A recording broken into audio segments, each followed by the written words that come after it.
Merci. Béni sois-tu pour nos offrandes. Nous croyons, Seigneur, que nous avons donné pour l'avancement de ton œuvre. La Bible déclare que la main qui donne est celle qui reçoit. Nous croyons, Seigneur, que c'est par ton esprit que nous avons apporté le peu que nous avons eu en semaine. Nous te prions de bénir, d'arroser et de faire en sorte que cela serve à l'avancement de ton œuvre dans le nom de Jésus-Christ. Que toutes les mains qui ont été tendues pour donner soient aussi tendues pour recevoir, non la bénédiction qui vient des hommes, mais celle qui vient de Dieu, qui enrichit, qui élève et qui n'est suivie d'aucun chagrin. Que toute la gloire te revienne, Seigneur, parce que tu le fais maintenant au nom de Jésus-Christ. Qu'il en soit ainsi. Amen. Seigneur, je veux prier, levez la dîme. Je veux prier pour tes enfants qui sont venus honorer la dîme. Il est écrit dans la parole que pendant qu'Abraham payait la dîme, les enfants cachés dans ses reins aussi honoraient le dîme. Je prie pour toutes ces personnes qui sont venues à cause de l'amour et de la crainte qu'ils ont pour toi. Je te prie, Seigneur, de bénir l'œuvre de leurs mains et de permettre que ce mois de mars s'achève avec honneur et gloire. Je refuse, Seigneur, que les problèmes financiers, matériels ou spirituels puissent perturber leur élan. Je te prie, Seigneur, de les arroser. Toi, le rémunérateur des dons par excellence. Je te prie, Seigneur, de la Bible dit, en montant au ciel, Christ a fait des dons aux hommes. Je prie, Seigneur, que tu les fasses des dons en cette saison. Des dons dans le ménage, des dons dans leurs affaires, des dons dans leurs activités, Seigneur. Qu'ils soient surpris par l'amour de Dieu à tous égards, au nom de Jésus-Christ. Bénis-les, afin que ceux qui n'ont pas la foi d'honorer la dîme, en les voyant bénis, viennent et célèbrent ton nom. Que toute la gloire te revienne, dans le nom de Jésus de Nazareth. Qu'il en soit ainsi. Dis Amen 3 fois. Comportement. Ma prière ce matin, c'est que tu puisses élever Dieu, lui donner la première place dans ta vie, la première place dans ton cœur. Je veux t'entendre prier et élever le Seigneur. Parle à Dieu, prie le Seigneur.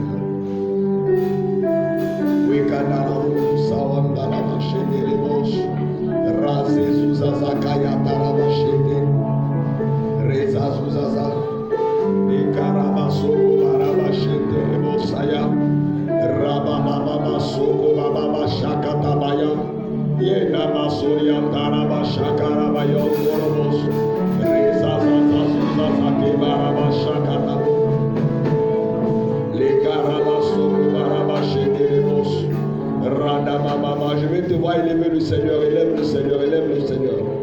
Les gars la basso, le chanda la bayane de bos, Rezuzaza, Zezuzazaga, Rademo Sakata Rose de Lebosh, Randa Masolo, Marabache de Lebosakaya, Inamasayantara Bayon Torobosh, Rezaza Zuzaza Kayatara.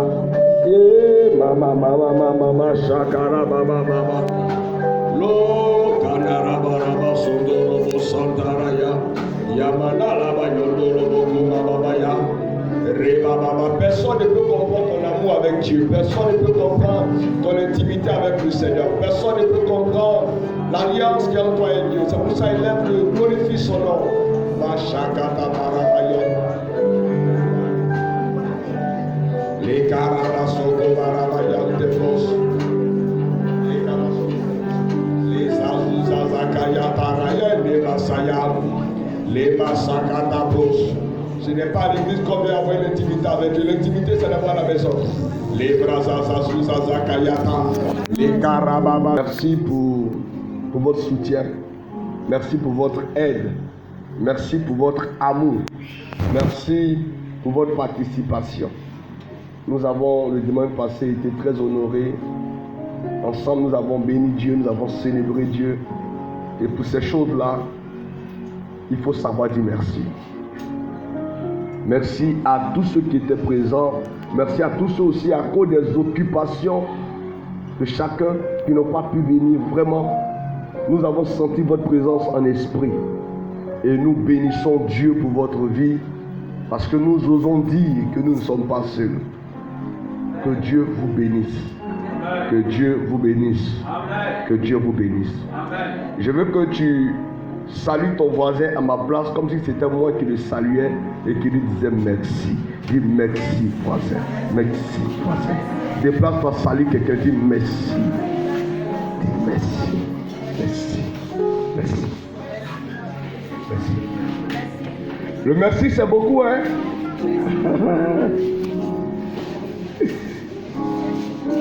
Alléluia!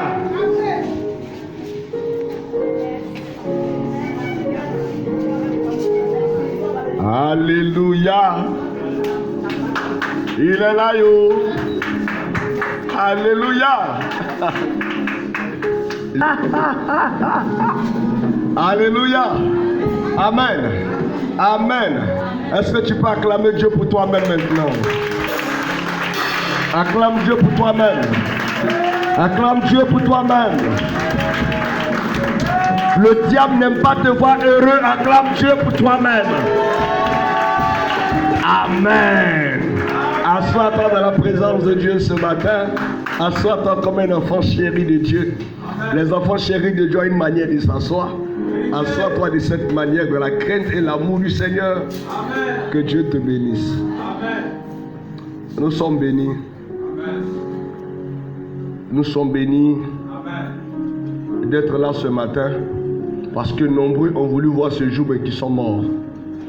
Vous savez, tous les jours que vous êtes dans la présence de Dieu, vous devez le célébrer parce que Dieu pouvait faire autrement.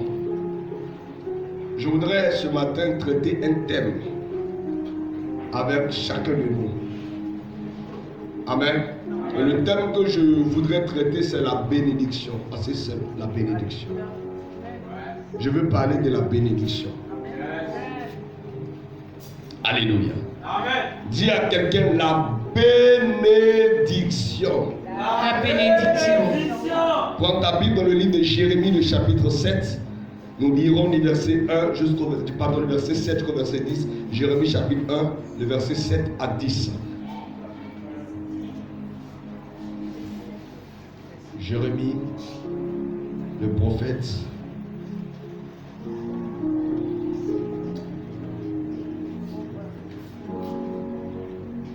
Verset 7 à 10. Lecture. Oui, verset 7 à 10. Jérémie, le chapitre 1, à partir du verset 7. Et l'Éternel me dit, ne dis pas, je suis un enfant. Ne dis pas, je suis un enfant. Car tu iras vers tous ceux. Tu iras vers tous ceux. Auprès de qui je t'enverrai. Auprès de qui moi Dieu je t'enverrai. Et tu diras. Tout ce que je t'ordonnerai. Tout ce que je mettrai dans ta bouche. Ne le crains point. Ne le crains point. Car je suis avec toi. Car je suis avec toi. Pour te délivrer. Pour te délivrer. Dit l'Éternel. Dit l'Éternel. Puis l'Éternel étendit sa main. Puis l'Éternel étendit sa main. Et toucha ma bouche. Et toucha ma bouche. Et l'Éternel me dit. Que Dieu touche ta bouche ce matin. Et l'Éternel me dit. Voici. Oui. Je mets mes paroles dans ta bouche. Regarde. Je t'établis aujourd'hui sur les nations et sur les royaumes. Oui. Pour que tu arraches et que tu abattes. Pour que tu ruines et que tu détruises. Pour que tu bâtisses et que tu plantes. Amen. Amen. Amen. Nous savons tous que le prophète Jérémie, alléluia, a servi le Seigneur et il est descendant d'une famille de sacrificateurs. Amen. À la période où Dieu appelle Jérémie, son père est sacrificateur. Son grand-père est sacrificateur. Alors Jérémie est appelé à la sacrificature. Alléluia. Mais lorsque Jérémie vient dans le temple, Jérémie a peur du sang. Jérémie n'aime pas l'odeur du sang. Jérémie n'aime pas l'odeur des animaux sacrifiés. Il a peur du sang. Alors Dieu lui dit, avec toi je vais créer une brèche. Avec toi je vais faire une ouverture. Toi tu ne seras pas sacrificateur, mais toi tu seras ma bouche. Toi tu seras mon prophète. Comme tu n'aimes pas le sang, je parlerai désormais par ta bouche. Et toi, tu avertiras mon peuple. Donc Jérémie, dans sa famille, il n'y avait pas de prophète. Ils étaient tous des sacrificateurs. Mais Jérémie est devenu le prophète pour changer la destination et la destinée de sa famille. Amen. Et Dieu lui dit, c'est vrai ta famille est la plus petite. C'est vrai ta famille est inconsidérée. Mais toi Jérémie, je veux parler par ta bouche. À l'époque où Dieu lui dit ça, Jérémie est un garçon, un jeune garçon. Jérémie a pratiquement entre 16 et 17 ans selon les théologiens. Donc Jérémie, quand il se regarde, il n'a pas encore traversé, n'est-ce pas, l'adolescence. En même version, il n'est pas encore majeur. Alors Jérémie se dit, je n'ai pas 18 ans, je ne suis pas encore un adulte. Seigneur, est-ce que je peux m'adresser aux gens? Est-ce qu'ils pourront m'écouter? Dieu lui dit non, Jérémie. En réalité, tout le monde est né avant d'exister. Tu es plus vieux que ce que tu penses. Parce qu'avant, quand tu étais sur la terre, je te connaissais, je t'avais établi, tu étais prophète. Dieu, avec Jérémie, enseigne que nous avons un âge physique et un âge spirituel. Amen. Amen. Ton âge physique, c'est l'âge à la période et la date à la période, le temps auquel tu es venu au monde. Le jour où tu as poussé ton premier cri à la maternité, c'est ton âge naturel. Et c'est à partir de là que les hommes vont te définir un extrait date de naissance. On sait que tu es né à telle période. On sait que tu es né à telle date.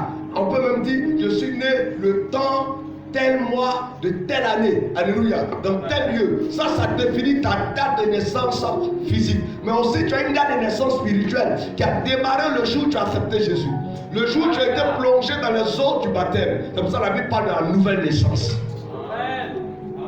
Le jour où tu nais en Christ, Dieu t'établit une date de naissance spirituelle. Mais en réalité, l'évolution dans cette atmosphère spirituelle ne dépend pas du jour où tu te convertis seulement parce que tu te convertis aujourd'hui. Mais tu peux te convertir aujourd'hui. Ton extrait de naissance est défini et tu peux rester à cet âge auquel tu es né aujourd'hui et mourir à ce même âge.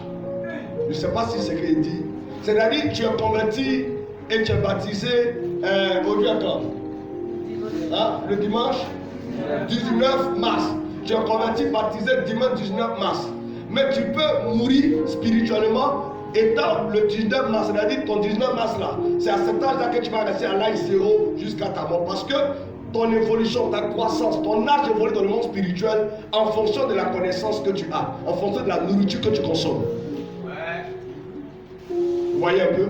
C'est comme un bébé qui dit au monde, si on ne le nourrit pas, il meurt. Amen.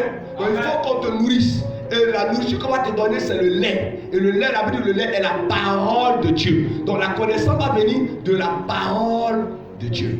Donc plus tu vas te nourrir de la parole, plus tu vas rechercher la parole. Je n'ai pas dit les révélations, je n'ai pas dit les visions, je n'ai pas dit les prophéties, je n'ai pas dit les manifestations. D'abord la connaissance de la parole. Plus tu vas rechercher la connaissance de la parole, plus tu seras en train de grandir, plus tu seras en train d'évoluer, plus tu seras en train de croître. Alléluia. Donc on peut retrouver des gens qui sont baptisés le même jour, mais qui n'ont pas le même âge spirituel. On s'est baptisé le même jour, à la même heure, mais spirituellement parlant, nous n'avons pas le même âge. On est né le même jour spirituellement. Parce que pendant qu'on s'est converti, pendant qu'on s'est baptisé, toi tu es resté au même niveau. Mais moi j'ai cultivé ma foi. Moi j'ai travaillé ma foi. Moi j'ai nourri ma foi. J'ai atteint un certain niveau de foi.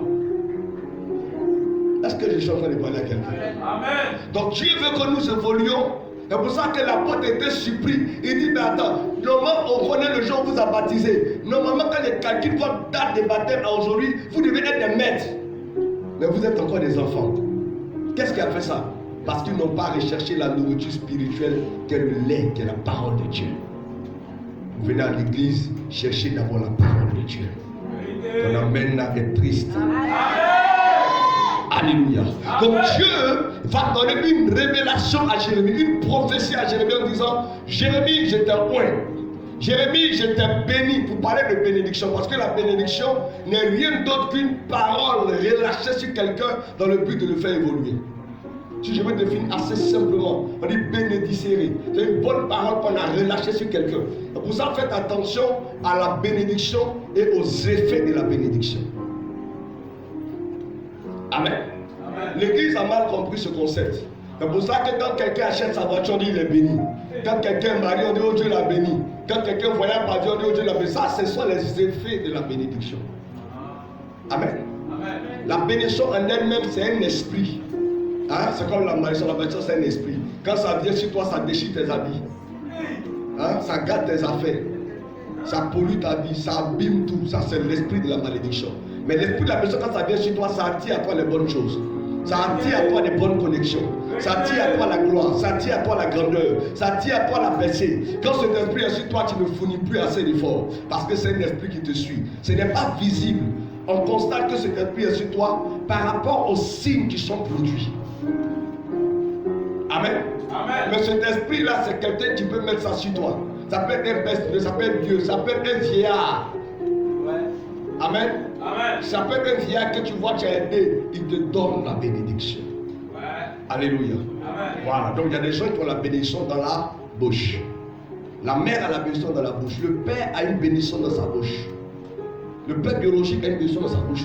Le père biologique a une malédiction dans sa bouche. Amen. Amen. Le père spirituel a une bénédiction dans sa bouche. Le père spirituel a aussi une malédiction dans sa bouche.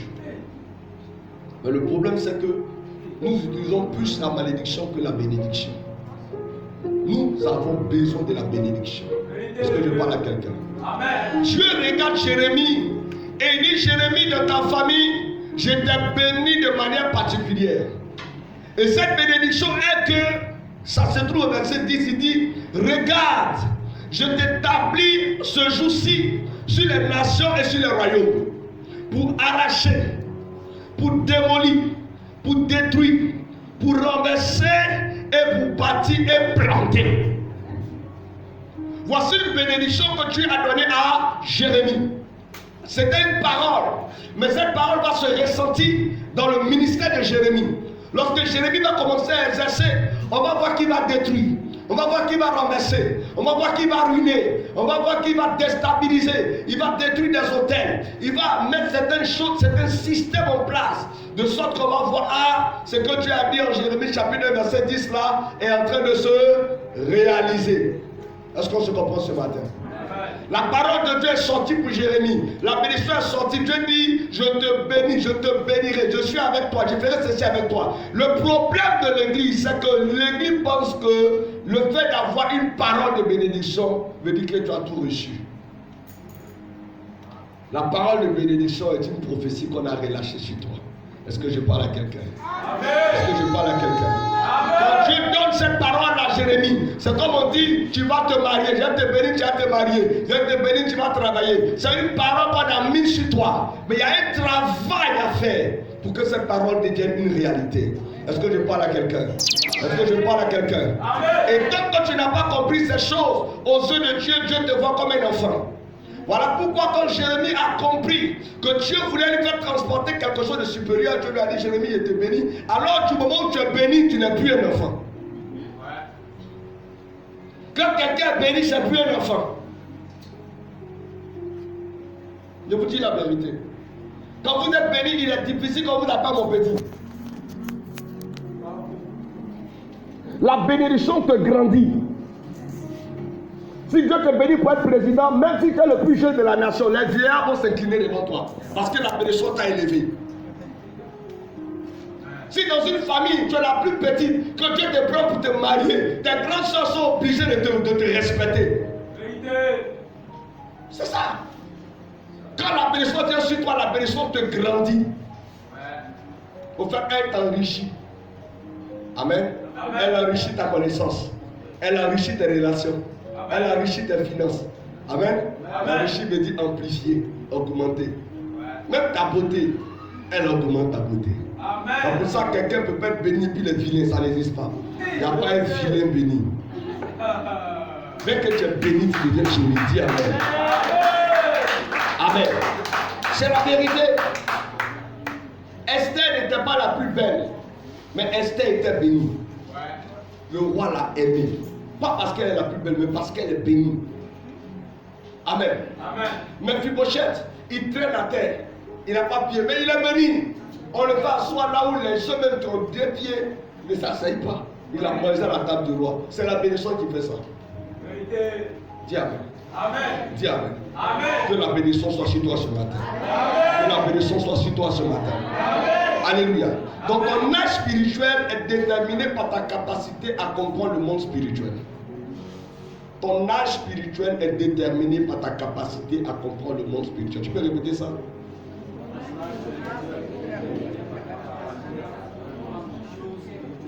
Alléluia.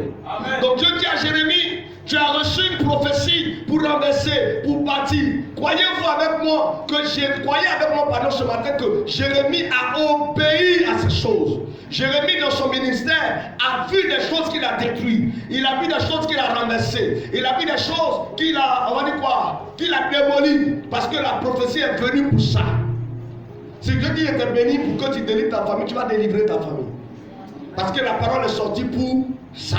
Donc Jérémie va commencer à prendre ces paroles pour lui. Il va commencer à les exercer. Il va commencer à l'appliquer. Mais Jérémie va voir un matin, on va lire le passage tout à l'heure. Un matin, Jérémie va faire un constat dans sa vie. Alléluia. Amen. Et c'est ça que je vais traiter ce matin. C'est pour ça que je vais ouvrir ton esprit sur ce qu'on va dire vraiment ce matin. Le fait d'avoir une prophétie ne justifie rien. Parce qu'il y a des prophéties qui sont retardées. Il y a des prophéties qui sont emprisonnées. Il y a des prophéties qui sont étouffées. Amen. Il y a des prophéties même qu'on annule. Il y a des prophéties qu'on tue. Donc l'homme de Dieu peut promettre sur toi, yes, mais ça peut être une prophétie retardée. Ça peut être une prophétie avortée. Ça peut être une prophétie, alléluia, emprisonnée. Dieu a prophétisé, mais l'ennemi emprisonne ta prophétie. De sorte que pendant que toi tu marches, tu as l'impression que Dieu n'a rien dit, mais la prophétie est en prison. Toute la prophétie marche. C'est à toi de leur donner la capacité de courir. C'est toi qui peux accélérer ta prophétie par ton caractère. Sinon toute la prophétie marche. Et ça peut prendre assez de temps. La Bible s'accomplira certainement, mais à quel âge? Ça ne va pas être comme le vieux miracle. Ils ont prophétisé qu'il va voyager. C'est quand il est dans 100 ans maintenant il prend l'avion. Ça c'est pas normal. Dis amen que c'est pas normal. Alléluia. Amen. Alléluia. Amen. Amen. Amen. Donc Jérémie va obéir à toutes ces choses. Les gens voient que chaque matin qu'il passe au quartier, il casse, il brise, il déstabilise, il délivre. Mais quand Jérémie s'assoit, il voit que sa vie n'évolue pas. Il voit que sa vie n'avance pas. Il voit que sa vie ne pèse pas. Et ça, c'est le constat de beaucoup de chrétiens. Dieu a prophétisé qu'il va faire ça, ça, ça, ça et moi. Mais malgré toute sa prophétie, rien que tu ne vois. Rien ne s'accomplit. Rien ne marche. Ce n'est pas que tu n'as pas brisé. À l'église ici, là, on brise. Ce n'est pas que tu n'as pas détruit. Tu as coupé les liens. Je coupe, je m'achète les liens au nom de Jésus-Christ. Je déstabilise au tête de ma famille. Je te renverse ce matin. Tu n'as aucun pouvoir sur moi. Alléluia. Quand Jérémie a fini de faire ça, allons ensemble dans Jérémie. Il va comprendre quelque chose. Jérémie chapitre 15, verset 18 à 19. Regardez ce que Jérémie va comprendre maintenant. Est-ce qu'il peut enseigner ce matin à quelqu'un? Amen. Jérémie, le chapitre 15, à partir du verset 18. Pourquoi ma souffrance est-elle continuelle? Pourquoi ma souffrance est-elle continuelle? Pourquoi ma plaie est-elle douloureuse? Pourquoi ma plaie est-elle douloureuse? Et ne veut-elle pas guérir? Elle ne veut pas guérir. Serais-tu pour moi une source trompeuse? Marque une pause, on va continuer le passage après. Écoutez, Jérémie, c'est au chapitre 1, c'est ça non? Chapitre 1, verset 10. Que Dieu lui dit, je t'ai oué, tu vas détruire, tu vas briser, tu vas ruiner, tu vas déshabiller. La parole est sortie, c'est vrai. Mais Jérémie voit que de toute sa vie, il brise, il détruit, il déstabilise, il ruine, il fait ceci, cela. Mais 15 chapitres après, Jérémie fait un bilan de sa vie. Il constate que sa souffrance est toujours là. Il constate que sa plaie est toujours douloureuse. Il dit, ah! Mais pourquoi ma souffrance est-elle continuelle? Malgré la prophétie, pourquoi ma souffrance ne finit pas? Alléluia. Amen. Malgré les visions, pourquoi ma plaie demeure? Pourquoi ma douleur est-elle continuelle? C'est-à-dire du chapitre 1, où j'ai commencé à briser, où j'ai commencé à détruire, où j'ai commencé à déstabiliser, jusqu'aujourd'hui ma douleur demeure. Alléluia. Jusqu'aujourd'hui, ma plaie est incurable. Qu'est-ce que je n'ai pas fait? Quelle action je n'ai pas posée? Quel acte prophétique je n'ai pas fait? Qu'est-ce que je n'ai pas pu faire? Seigneur, révèle-moi. Il dit à Dieu, serais-tu pour moi une source trompeuse?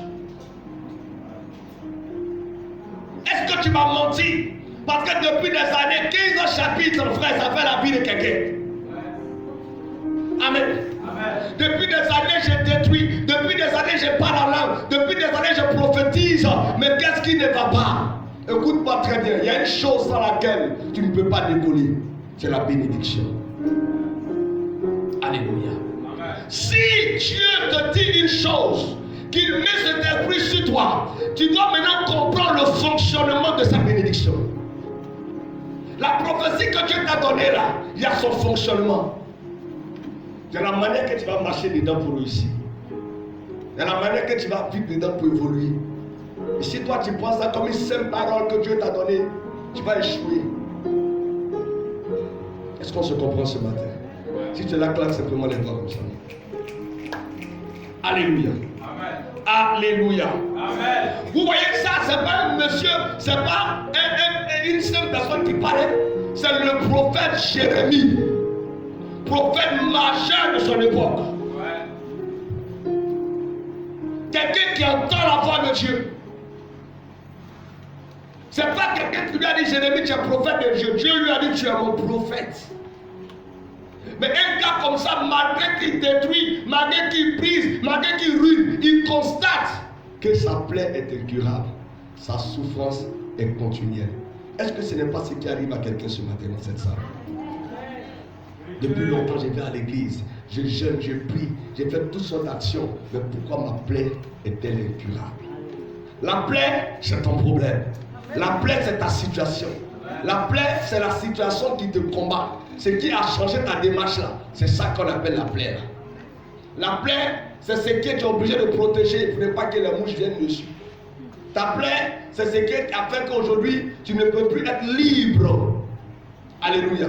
Il dit cette plaie-là s'appelle une plaie incurable. Dieu va dire non, Jérémie. En fait, ta plaie n'est pas incurable. Mais pour que la prophétie, la bénédiction commence à se manifester dans ta vie, il y a une attitude que Dieu t'a enseignée. Et Dieu lui enseigne cette attitude au verset 19. On peut lire ça. Verset 19. C'est pourquoi ainsi parle l'Éternel. Si tu te rattaches à moi, si tu te rattaches à moi, je te répondrai, et tu te tiendras devant moi. Si tu sépares ce qui est précieux de ce qui est vil, tu seras comme ma bouche. Attendez, ça c'est dangereux. Il y a un petit mot qui est sorti dans cette lecture-là qui me choque. Dieu avait touché sa bouche au chapitre 1. Dieu avait dit, je mets mes paroles dans ta bouche. Amen. Dieu avait dit que tu es mon prophète. Mais Dieu maintenant conjugue au futur. Tu seras ma bouche. Donc ça veut dire depuis le chapitre 1, Jérémie, il a reçu la prophétie de la bouche de Dieu, mais il n'était pas encore la bouche de Dieu. Il veut dire pour que les gens comprennent bien ça. Jérémie le chapitre 15, verset 19.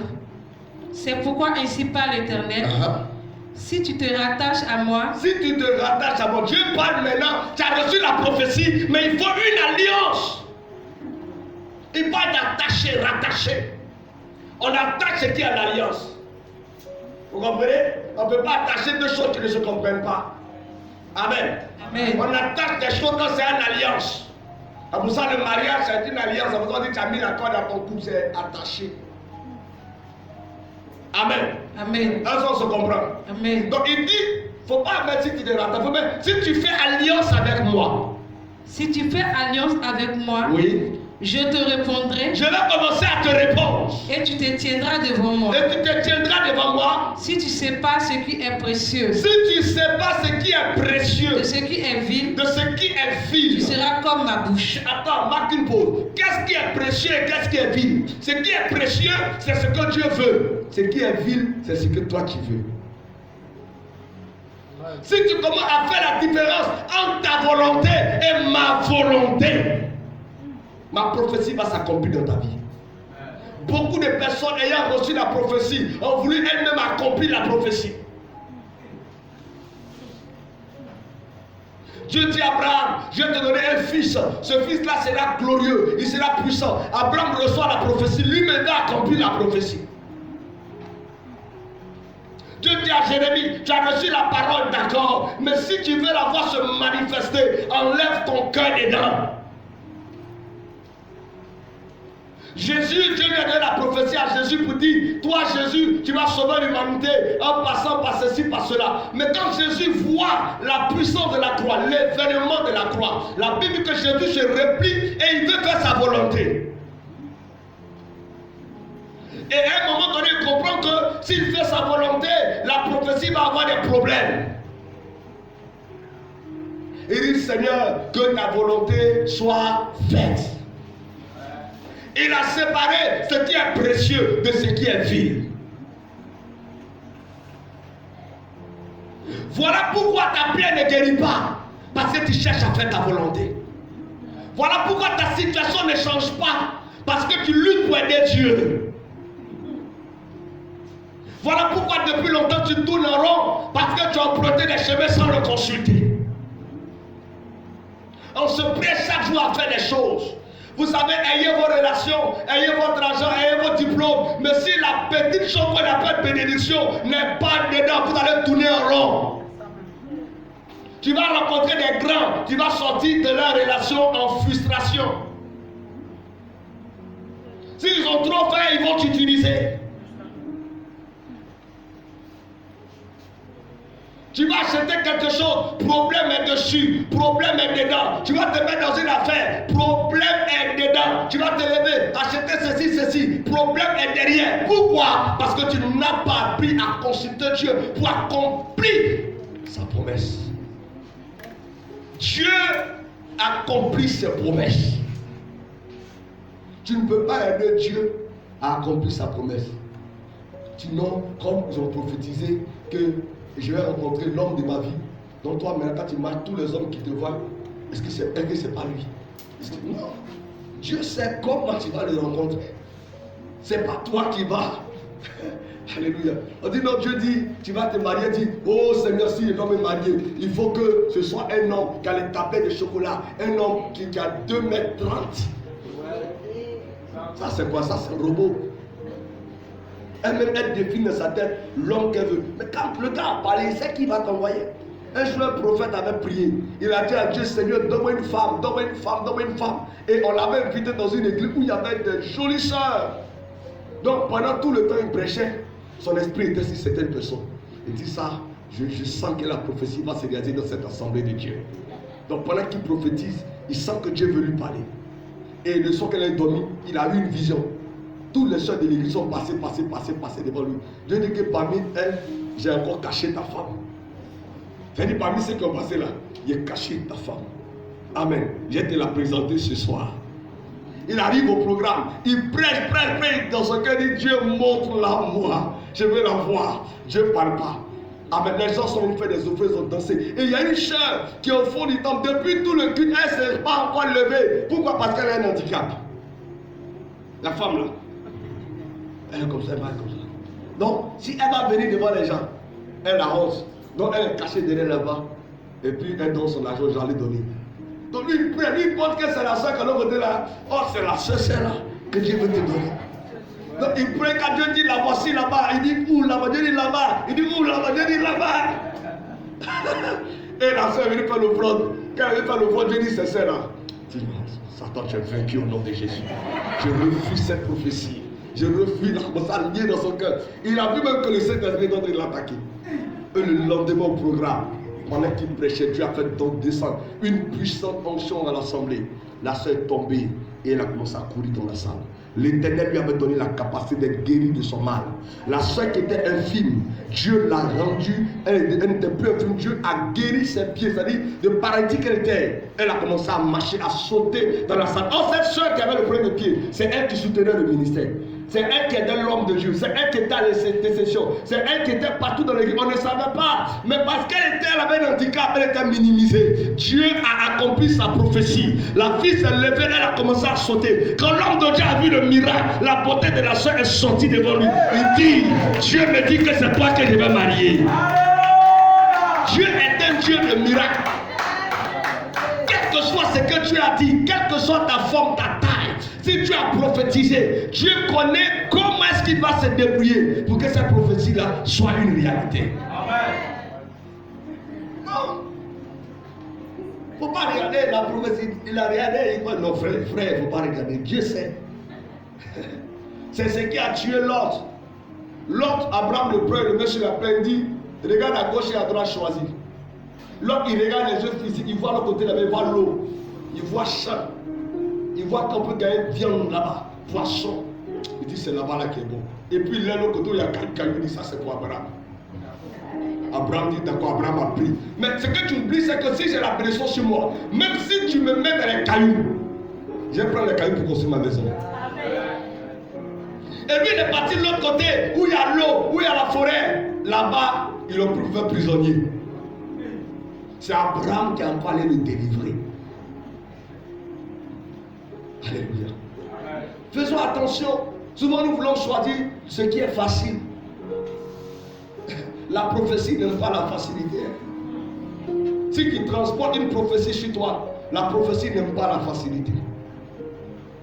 Pour ça, vous voulez rentrer dans les arrangements. Non, la prophétie n'est pas comme ça. La prophétie complique les choses. Dis Amen. Amen. La prophétie complique les choses. Jérémie pensait que ça allait être facile pour lui. Il dit non, mais avec tout ce que tu as mis sur moi, avec tout ce que tu m'as dit, Seigneur, pourquoi ma souffrance continue? Je lui dis, si tu fais alliance avec moi, Jérémie, si tu regardes ton cœur et tu ne sais pas ce qui est vil, de ce qui est précieux, quelque chose va t'arriver. Termine le verset, ma fille.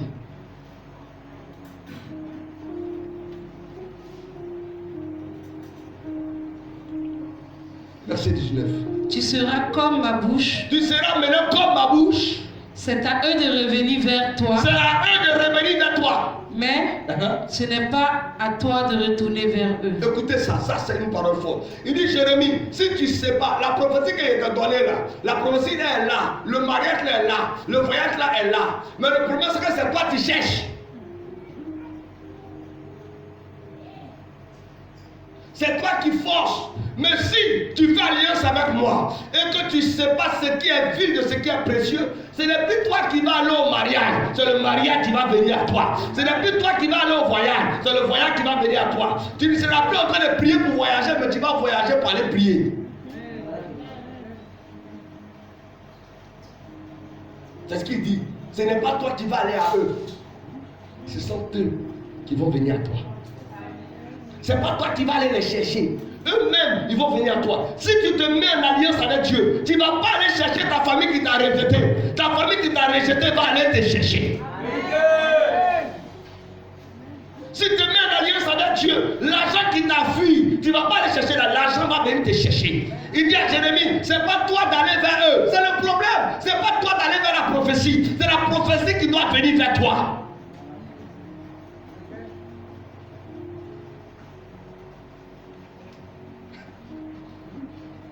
Oh, est-ce que quelqu'un me comprend ce matin? Je veux vraiment vous parler avec le cœur de Dieu ce matin. Amen. Alléluia. Non, Seigneur, pourquoi depuis là, il n'y a rien? Si cette année, tu ne me bénis pas, on coupe une arme. Vas-y, ma soeur. Le temps que tu te fixes derrière l'ennemi de ta prophétie. Dis-nous, dans 2 ans, il doit me marier. 2 ans, là, Dieu peut te caler, tu ne te maries pas. Puis 3e année, tu dois te marier. Tu vas faire quoi maintenant? Quand vous avez une bizarre. Écoutez, au début, on se joue les dieux, mais quand tu as accompli sa prophétie, souris va te tuer. Tu es content comme ça. Dieu, frère, Dieu sait nous blaguer. Dieu sait nous prendre. Dis Amen. Oh, Dieu sait nous prendre. Alléluia. Amen. Amen. Je me souviens, dans les années en arrière, Dieu avait prophétisé un programme, on avait fait un programme. Il y avait plein de fils comme ça. Tout le monde était en classe de 3e, la plupart des filles des années. On a bombardé, on dit, Dieu a prophétisé, dit, cette année, tout le monde s'en marchera. Et moi, il a prophétisé, cette année, tout le monde s'en marchera. Il dit, yes, les gens étaient contents. Donc, on a fait des croisades, c'était fort dans le village, des délivrances, des guérisons. Et le temps de la proclamation des résultats, on avait quelqu'un pour aller chercher les résultats. La personne est venue, dit, le vieux, la prophétie s'est accomplie, mais. Donc tout le monde voulait savoir, mais là, c'est quoi? la prophétie s'accomplit, mais. Et c'est moi qui devant annoncer la prophétie accomplie. Alléluia. Alors, j'ai commencé, je donne les résultats des gens, ils sont contents. Oh, il y a les résultats de tout le monde, ça tombait si pour moi. Si pour moi, ça tapait pour tout faire. Ah! Moi-même, j'ai prophétisé. Maintenant, les gens ne savent plus comment ils vont crier dans la salle. Ils ne savent plus comment ils vont être contents. Je me suis dit que Dieu me donne une foutaise, quoi. J'ai prêché tout le temps. J'ai prophétisé tout le temps.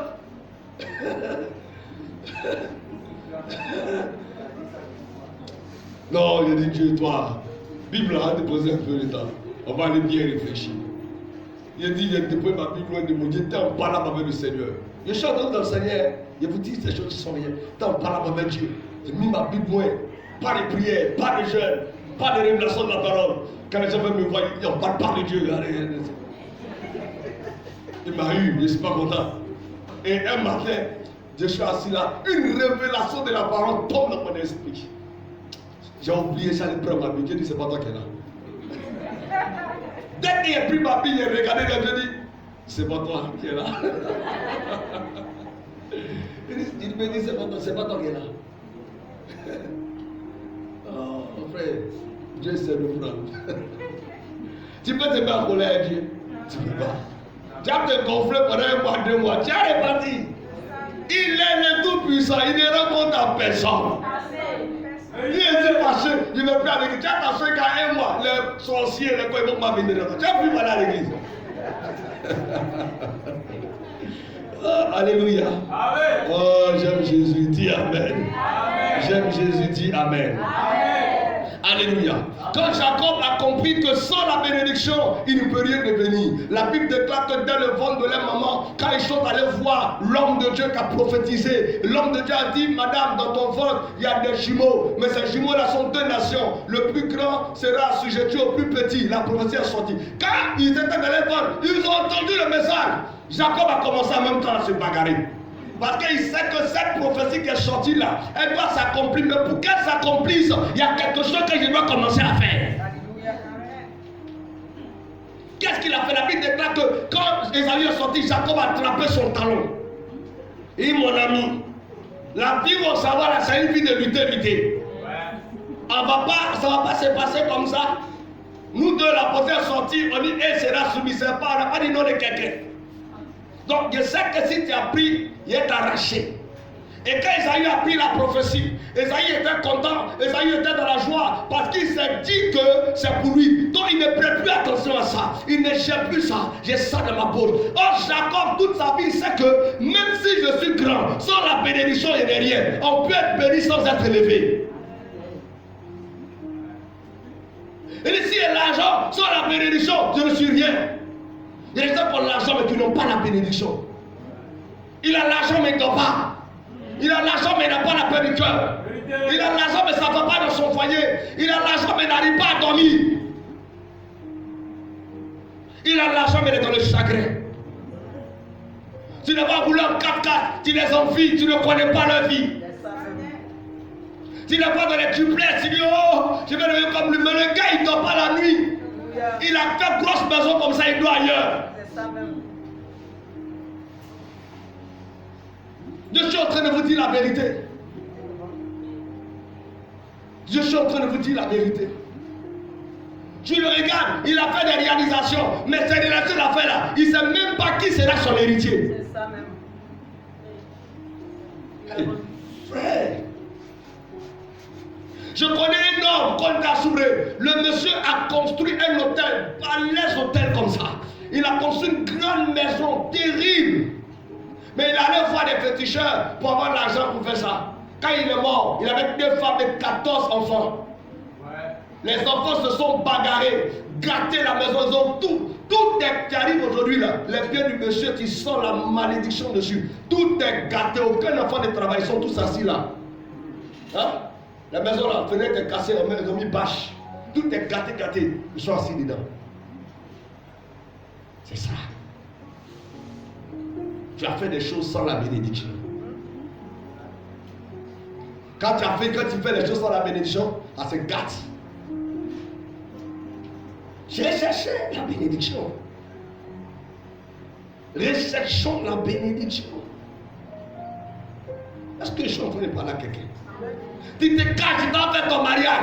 Va faire ta dot, va faire ton mariage. Mais sans la bénédiction, à 70%, ça va échouer. Non. Non. Tu peux ne pas croire, mais tu vas comprendre demain. Alléluia. Alléluia. Alléluia. Les gens spirituels traitent avec la bénédiction. Jacob a commencé à lutter. Pendant qu'Esaïe est concentré sur autre chose, il voit ça quand il active. Jacob, c'est ça, il regarde. Quand Esaïe s'amusait un peu, Jacob a pris la bénédiction. C'est tout ce qu'il voulait. Il ne voulait pas deux choses. Il voulait que la bénédiction. Il s'est arrangé. Il a porté la peau qui ressemble à Esaü. Il est allé devant son papa. Il a pris la chose. Quand Esaü est venu, son papa dit petit. La prophétie était sortie, mais Jacob a pris la bénédiction. C'est à cause de cette bénédiction que partout Jacob est parti, Jacob a réussi. Et les enfants que Jacob a mis au monde, aujourd'hui on parle d'Israël. Parce que Jacob avait la bénédiction sur sa vie. Quand un homme a besoin de sa vie, ses enfants réussissent. Quand une femme a besoin de sa vie, ses enfants réussissent. Tes enfants ne peuvent pas être les derniers. Parmi tes enfants, des pasteurs vont sortir. Parmi tes enfants, des députés, des juges, des ministres vont sortir. Pourquoi? Parce que ton fonds est béni. Quand Marie était bénie, l'homme lui a dit, oh femme à qui une grâce a été faite. Jésus est sorti d'elle. Et Jésus a changé l'humanité. Toutes les personnes que Dieu a bénies, qu'elles ont mis au monde un enfant, même si c'est un enfant, l'enfant là vaut 10 fils. Je vous enseigne la parole de Dieu. Quand quelqu'un n'est pas béni, tu vois le gars là, il est comment on dit ça? Comment on dit ça? Il est fertile, hein? Il a beaucoup d'enfants, mais les enfants sont devant lui. Tu appelles 10 garçons, tu dis les 10 garçons là, quand ils regardent comme ça, si Jean-Claude travaille, si Anissé travaille, si Tom travaille, mais ils deviennent vieux, ils sont dans la maison. Ils mettent maintenant dans ta poche pour voler tes 100 francs, tes 200. C'est une malédiction. Tu es devenu vieux comme ça, où tu as besoin que tes enfants maintenant, tu peux les envoyer. C'est maintenant qu'eux, ils te volent. Puis quand tu parles, papa, on va faire parler avec le vieux là. Les garçons maintenant sont en train de traiter d'une manière. Et la maison devient maintenant une maison sans loi. Chacun voit sa femme maintenant. On fait faire foyer dans le foyer. Ça, c'est le signe de la malédiction. Et c'est des choses qu'on doit corriger quand on est un enfant de Dieu. Ton amen ne me plaît pas. Si ton père n'a pas compris ça, toi tu peux comprendre ça. Si ta mère n'a pas compris ça, toi tu peux comprendre ça. Est-ce que je suis en train de parler à quelqu'un? Est-ce que je suis en train de parler à quelqu'un? L'église éduque et restaure les fondements. C'est pour cela qu'on vient à l'église pour entendre des messages qui peuvent restaurer les fondements de nos familles. Est-ce que je suis en train de parler à quelqu'un? Vous allez voir les familles, quand on n'a pas la bénédiction, tu peux aller vite, tu vas très vite. Oh, l'enfant il paye carreau, il a passé concours, il doit travailler, il meurt. C'est des signes de la malédiction. Parce que la maison vous empêche de manger vos fruits. Ça vous empêche de profiter de la sueur de votre front. Ça vous empêche de vous reposer. Tu fais quelque chose où tu veux maintenant te reposer, ça se gâte. Tu reprends encore. Tu reprends encore. Tu reprends encore. Tu fais un travail où ça va te donner, on licencie les gens, on te met dedans, on te met dedans. Ah!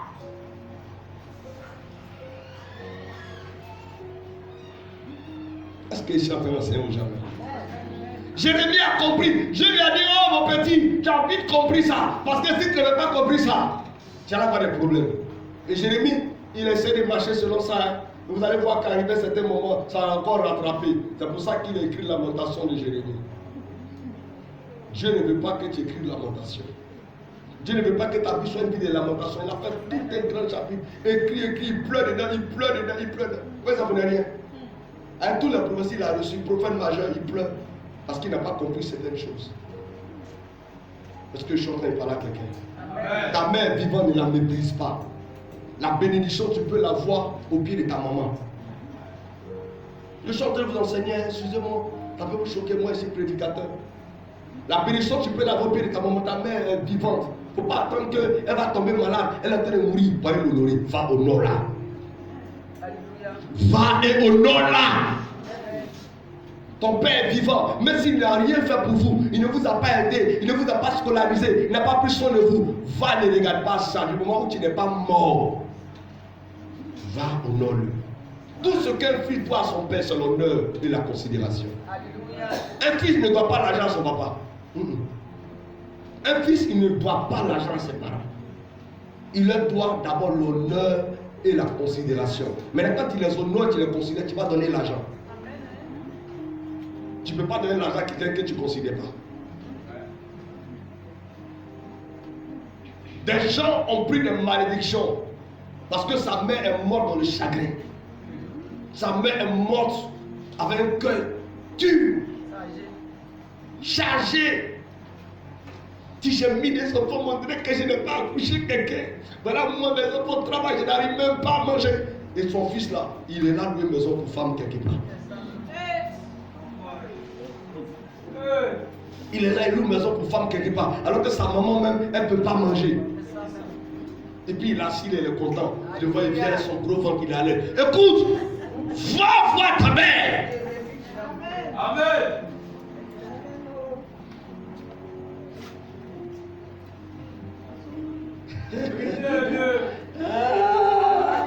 Est-ce que je parle à quelqu'un ce matin? Amen. Est-ce que je parle à quelqu'un ce matin? Amen. L'alliance est sacrée.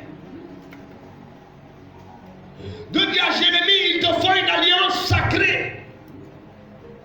Comment à comprendre que la vie là a une fin, Jérémie? Comment à comprendre que tu vas mourir? Fais la séparation entre ce qui est précieux. Ce qui est précieux, c'est ce qui est éternel. Ce qui est précieux, c'est ce qu'on ne peut pas t'arracher. Ce qui est précieux, c'est ce qu'on ne peut pas te prendre. Et parmi les choses précieuses, la foi est précieuse. La marche avec Dieu est précieuse. La vie chrétienne est précieuse. La seule chose qui te grandira un jour après ta mort, c'est l'œuvre de Dieu que tu es en train de faire maintenant. Quand tu vas mourir, ils vont récupérer ta voiture, ils vont récupérer ta femme. Tu n'as pas dit Amen. Amen. Ta femme, tu as lutté par elle, voter mariée, quelqu'un va la récupérer. Un petit qui n'a même pas la même dimension que toi, la même dimension que toi. Il a récupéré, frère. Ouais. Frère. Ça devient très compliqué. Alléluia. Amen. On récupère ta maison, on récupère tes enfants. Souvent même tes frères sont là, ils bloquent tout. Tes enfants ne peuvent plus aller à l'école, tes enfants ne peuvent plus faire. Mais ce qui va te grandir devant Dieu, c'est l'œuvre que tu auras accomplie de ton vivant. L'œuvre de Dieu que tu as fait. Parce que là, on ne pourra pas acheter ton bien de paradis. Tes voitures ne vont pas justifier ton accès au ciel. Alléluia. Tes maisons ne vont pas justifier. Dieu va demander qu'est-ce que tu as fait sur la terre pendant que tu étais vivant. Il dit non, il a acheté une grosse voiture de Bogota. Ça, ce sont les choses viles. Seigneur, j'ai bâti, mais ce sont les choses viles. Seigneur, j'ai marié 4 femmes, ce sont les choses viles. Seigneur, il avait 14 enfants, ce sont les choses viles. Mais maintenant, ce sont les choses précieuses que tu as fait. Parmi ces choses précieuses, aider les orphelins, les veuves, les démunis, tout ça sont les choses précieuses. On dit, mais la ce que tu as fait, bâtir les églises, les assemblées, tout ça sont les choses précieuses. Hein, tu as cité tout ce que tu as fait pour toi, ça c'est des choses viles, parce que tu es passager sur la terre. C'est parce que ça a dû que tu avais de construire une maison. C'est parce que ça a dû que tu avais d'acheter une voiture. C'est parce que ça a dû, sinon, tout le jour, tu peux te prendre pour bâtir.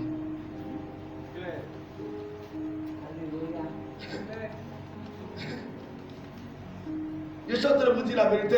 C'est pour ça que vous devez comprendre la vie chrétienne. On doit comprendre la vie chrétienne. Ne pensez pas qu'on vient à l'église pour perdre du temps. Ne pensez pas qu'on vient à l'église parce qu'on n'a rien à faire à la maison. Ne pensez pas qu'on vient à l'église juste parce qu'on veut que Dieu nous protège. Non, on est en train de chercher quelque chose. Notre héritage. Le salut éternel. Voici notre héritage. Si tu perds de vue ça, tu viens à l'église pour les rien. Là où on est assis, il n'y a pas quelqu'un qui peut dire qui sait à quel il va mourir. Souvent, Dieu nous fait la grâce de savoir, ah, je suis en train de voir qu'on a prévu de te tuer dans 3 mois. Ça, c'est parce que ce n'est pas Dieu qui a programmé cette mort-là. Hein. C'est les sorciers qui ont fait ça. Sinon, si c'est Dieu qui a programmé, tu ne vas rien voir dedans. À tes propres parties. Parce que si Dieu révèle ça, les gens vont prier pour empêcher. À tes propres parties. Est-ce que je suis en train de parler à quelqu'un? Mais dès que tu pars, la question va venir. Qu'est-ce que tu as fait? Et pour ça, il va dire, bon et fidèle serviteur. Tu sais de pourquoi? Quand tu as fait sa volonté. Quand tu as fait sa volonté. C'est pas parce que tu vas au travail. C'est pas parce que tu es en train de te marier. C'est pas parce que tu as acheté une voiture. C'est pas parce que tu as construit une maison. Tout ça là, c'est bon, mais c'est vil. Il dit si tu sépares, il y a une séparation entre ce qui est précieux et ce qui est vil. L'homme aime ce qui est vil. L'homme aime ce qui touche à la chair. L'homme aime ce qui le gonfle, ce qui l'enfle. L'homme aime ce qui le glorifie. L'homme aime ce qui lui donne de la valeur aux yeux de ses semblables. Tabitha n'a pas été ramenée à la vie juste parce qu'elle était couturière. Elle était ramenée à la vie à cause de ce qu'elle faisait avec sa couture. Quand Esther voulait se jouer les dangereuses, Mardochée lui a fait sortir une prophétie. Il lui a dit, madame, tu ne sais pas si c'est à cause de ce problème que Dieu a fait que tu es devenue une reine. Si ne sais pas si, c'est pour que l'œuvre de Dieu dans cette église évolue, que Dieu a fait que tu es en train de travailler. Écoutez, il dit, j'enverrai mes anges aux 4 coins du monde, rassembler mes élus dans un endroit. Tu es ici parce que tu as entendu la trompette. Amen. Tu n'es pas venu parce qu'on t'a évangélisé. Tu es venu parce que Dieu a voulu te rassembler dans un coin de la terre. Vous me comprenez ce matin? Amen. C'est ça. Maintenant, quand il t'envoie, il nous envoie. D'autres sont ministres, d'autres sont députés, d'autres sont enseignants, d'autres sont professeurs, d'autres sont juristes, d'autres sont, je ne sais pas, d'autres font les petits métiers. Il nous rassemble, nous tous, quelque part. Et maintenant, on doit associer nos finances. On doit associer le peu que nous avons pour bâtir son œuvre. C'est ça. Maintenant, si toi tu viens avec le peu que tu as, c'est vrai que tu as tes problèmes, c'est vrai que tu as tes difficultés, et tu as assis. Tout ce qu'on fait dans l'église, ça ne te regarde pas. Tu n'as pas séparé ce qui est précieux et ce qui est vil. Ce qui est vil, là, c'est ce qui touche à ta personne. Ce qui est précieux, là, c'est ce qui touche à la personne de Dieu. Quand David a compris ça, il dit rien pour moi, tout pour Dieu. Un homme ne peut pas vivre comme ça. Ou bien, rien pour moi, tout pour Dieu. David a dit ça. Et les gens, quand David, les gens disent, mais David est le fou, hein. Il peut dire rien pour moi, tout pour Dieu. Quand tu as entendu ça, il t'a dit de l'homme selon mon cœur. Et la royauté ne s'est plus jamais éloignée de la maison de David. Et quand Jésus est venu, on dit Jésus, fils de David. Vous pensez que ça ne rien? J'ai prophétisé ma vie. On a prophétisé. Si tu veux avoir cahier de prophétie, chaque année tu seras frustré. Il y a une manière de se conduire quand on recherche la bénédiction. Il y a une manière de marcher quand on recherche la bénédiction. Alléluia. Il y a une façon de faire quand on recherche la bénédiction. Au lieu de venir à l'église, les gens sont pressés de faire des actions quand il s'agit des choses viles. Et tout le ciel on te dit, qui va poser une action de 10 000, 10 000, 10 000, 10 000, je vais le bénir. Tout le ciel c'est des choses viles. Et ça touche juste à ta personne. Tu cours, tu viens ça, parce que dedans tu dis que tu vas avoir intérêt.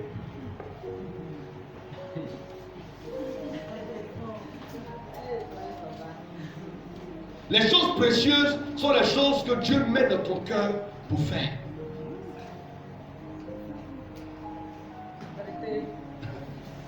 C'est ça. Il est plein dans l'église, le pasteur n'a pas prêché tel message. Mais moi, dans mon cœur, je sens que Dieu m'a que d'acheter un nouveau micro pour l'église. Ça, c'est une chose précieuse. Parce que le Père m'a parlé, j'ai appliqué.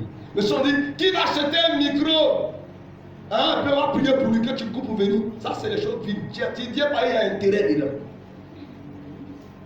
Il faut apprendre à faire les choses de Dieu sans rien attendre en retour. Oh, Dieu a marre, il y a des pasteurs qui sont obligés de vendre des bénédictions. de marchander des bénédictions, parce que s'il ne fait pas ça, ça ne va pas aller. Les gens n'ont plus le cœur sensible. Maintenant, là, Dieu ne met plus les gens à cœur. Tu dis que Dieu m'a mis à cœur, maman, il te fait telle action. Dieu m'a mis à cœur, maman, il te donne ça. Il te regarde, tu souffres, mais Dieu ne lui met pas à cœur. Dieu ne lui met pas à cœur. Est-ce que je parle à quelqu'un? Beaucoup ont des diplômes, beaucoup ont des relations, beaucoup ont eu l'argent. Ils ont investi, mais mauvais investissement. Sans la bénédiction. Sans la bénédiction. Je connais un monsieur, il a acheté un terrain, il a construit. Les premiers sont venus sur lui. Il a fondu le terrain, fondu la maison. Il allait construire au début. Il avait 4 chambres salon. Il était dedans. Quand ça chauffait, il a fondu. Il a fait 3 chambres salon. Quand ça chauffait, il a fondu. Il a fait 2 chambres salon. Quand ça chauffait, il a fondu. Il a fait 1 chambre salon. Quand ça chauffait, il a fondu. Il a fait studio. C'est dans ça qu'il est rencontré. Je suis en train de vous parler la vérité. Ça paraît bizarre, ça fait rire, mais je vous dis la vérité. Voilà, maman, elle n'est pas partie chez lui. Aïe! Lui, il a l'option de construire. Construire, lui, construit vite, mais s'il a dominé la 3 ans, 4 ans, le problème vient. Il n'a plus l'argent, il vend. Et puis il achète un autre. Ça va construire. Que cela ne t'arrive pas au nom de Jésus. Amen. Mais c'est des signes de la malédiction. Tu vois, l'une de ses filles, elle a fait 7 enfants. Ils sont dans la maison là comme ça. Ils courent partout. Mémé, pépé, maman, papi. Ils sont là dans la maison comme ça. Elle ne travaille pas. Et les 7 enfants, elle a eu avec 4 maris différents. Hein? Le plus grand qui appelle la plus petite, est-ce que tu peux me donner 300? Il veut prendre ta cible. Que Dieu ne te donne pas une famille comme ça. Non. Je suis en train de vous expliquer et ils vivent dans ça, ils sont à l'aise dans ça. Tu les vois dans ça, l'orgueil va les tuer.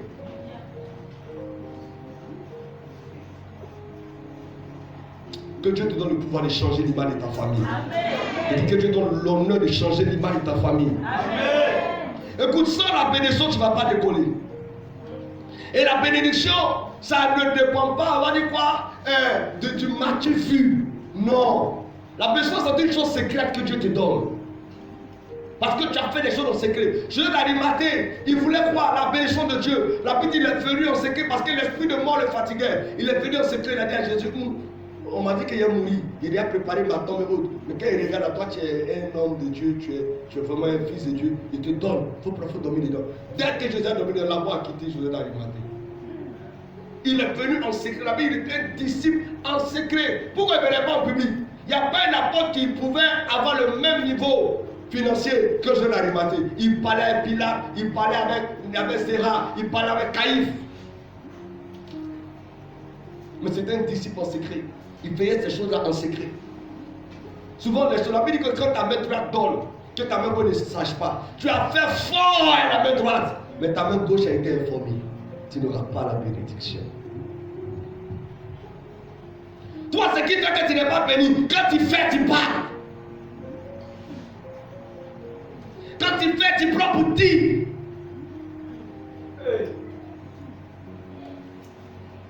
Quand tu fais, tu prends pour te taper la poitrine parce que tu as aidé quelqu'un, tu penses qu'il t'est redevable à vie. Pourquoi? Ah, parce que quelqu'un a mangé chez toi, il te doit la vie à vie. Hein? Non, il tombait chez moi, il mangeait chez moi, ça ne veut rien dire. Si quelqu'un a te fait mal, c'est ce gars-là.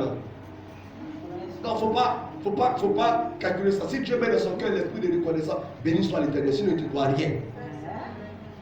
Il ne te doit rien. Toi-même, tu as dormi chez les gens. Je dis Amen ce matin.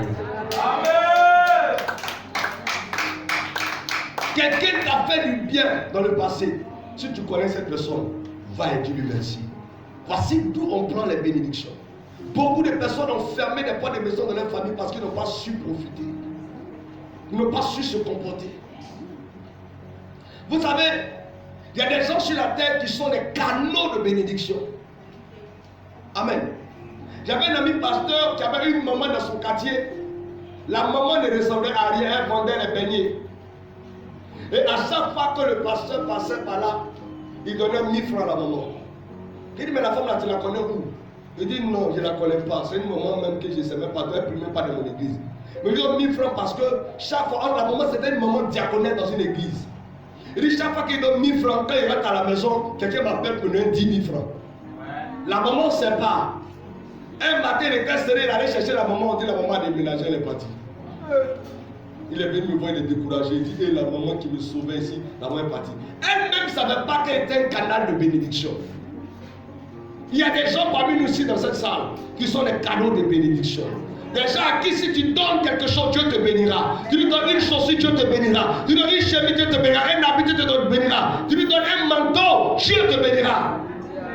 Tu dois savoir les identifier. Des gens pour qui tu commences à bénir quand Dieu commence à te bénir. Des gens que tu prends, tu es bête, Dieu commence à te bénir. C'est ça. La Bible en exerçant l'hospitalité, c'était accueillir des anges sans le savoir. Amen. Tu es l'ange de la vie de quelqu'un. Il dit, tu es l'ange de la destinée de quelqu'un. Il y a une société, il y a une entreprise qui va commencer à bien fonctionner. Le jour, ils vont t'embaucher. Oh. Il y a un monsieur qui va commencer à réussir. Le jour, il va décider de te marier. C'est ça. Le jour va se lever pour dire, il va te doter. La vie va devenir propre devant lui.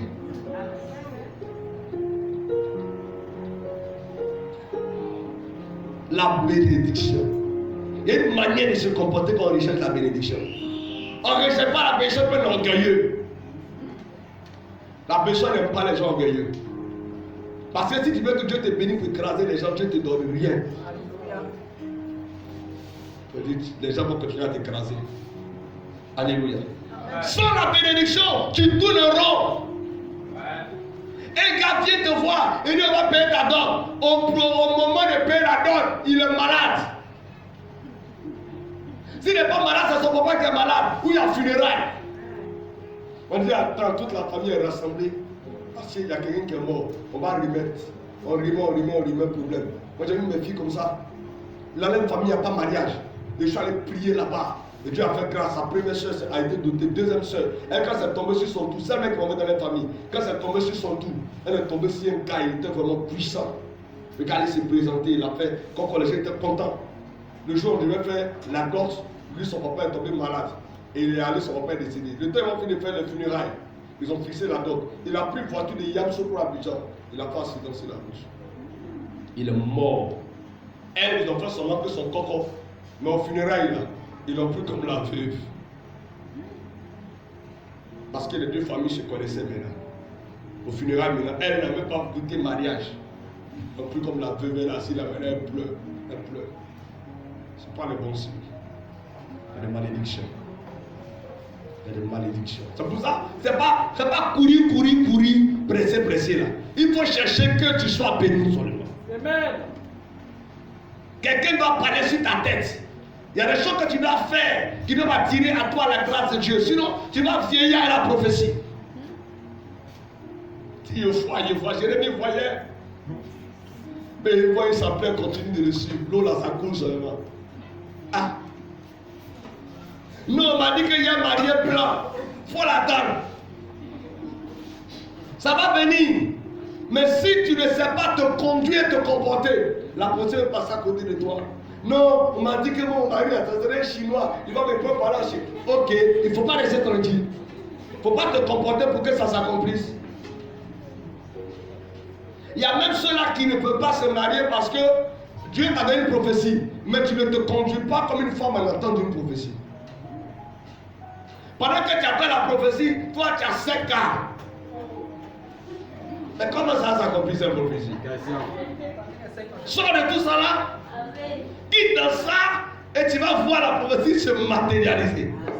Ton amen n'est plus sérieux. La seule chose qui peut briser la malédiction, c'est la bénédiction. Rien ne peut briser la malédiction si ce n'est pas la bénédiction. Il y a un papa un jour, on lui a demandé pourquoi toi, soit tu t'es levé et tu as construit l'église baptiste. Il dit parce que je veux la bénédiction. J'ai eu beaucoup d'argent, je voyais dans les nations, il fait beaucoup de choses. Mais il sent quand il dort qu'il y a quelque chose qui me bloque. Il s'est levé, il a construit un temple. Comment ça, c'est les réseaux sociaux? Un grand temple. Il a donné à l'équipe baptiste. Il dit il veut la bénédiction. Parce que c'est la personne qui a été justifiée devant Dieu. David, écoutez, quand vous lisez la Bible, lisez beaucoup la vie de David. David avait compris ça. Il s'assoit et dit, je ne vais pas habiter dans un palais pendant que la maison de Dieu n'est pas construite. Alléluia. Quand il comprend ces choses, Dieu voit un homme qui a compris l'essentiel de la bénédiction. Vous voyez, ça voulait dire, Salomon a fait du n'importe quoi. Hein? Salomon, il était sage, il a fait du n'importe quoi quand il a Bible. Un gars qui a plus de 1000 femmes, tu as fait quoi ça? Et il envoie des femmes, quand chaque femme vient, elle vient avec son Dieu. Tant qu'on ne va pas adorer l'Éternel. Toi, chaque femme qui vient dans ta maison, il fait un petit coin comme ça, un petit buffet. Elle adore son Dieu là-bas. Donc souvent elle dit, chérie, alors on va parler à mon Dieu. Et puis les deux s'arrêtent, ils parlent à son Dieu. Dieu n'était pas content de ça. Mais dit à cause de l'alliance que j'ai avec David, il ne veut pas te frapper. Il ne veut pas te frapper. Et à cause de ce que, quand David a mis à côté les offrandes précieuses, il a mis à côté pour que tu construis le temple, il ne va pas te frapper. Mais quand Salomon est passé, quand son fils est venu, Dieu a frappé, diviser le royaume en deux. Et toi, tu n'as pas construit le temple. Toi, tu n'as pas fait alliance avec moi. Donc Dieu n'a pas attendu 4e génération. Hein. Dieu a commencé à le frapper en même temps. Il faut qu'on soit sage. Quand on vit là, c'est pour être sage. Amen. On est assis comme ça, en train de parler, en train de rire. Puis t'appelles même matin, quelqu'un est tombé, il est mort. C'est fini. Je vous ai parlé ici la dernière fois. Mon gars, un ami, il a pris tout son temps. Le gars là, il ne sort pas, il ne se promène pas. Amen. Il est concentré sur l'église comme ça. Hein? Je lui dis, église là, c'est l'église de Dieu. C'est pas ton église. Église là, c'est la femme de Dieu. C'est pas ta femme. Si tu aimes la femme de quelqu'un qui est ta femme, c'est pas bon. Il dit, aime l'église qui est la femme de Dieu, l'époux du Seigneur.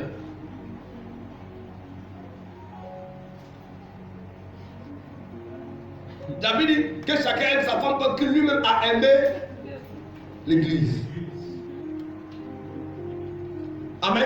Amen. Tu ne peux pas aimer ton église qui est ta femme.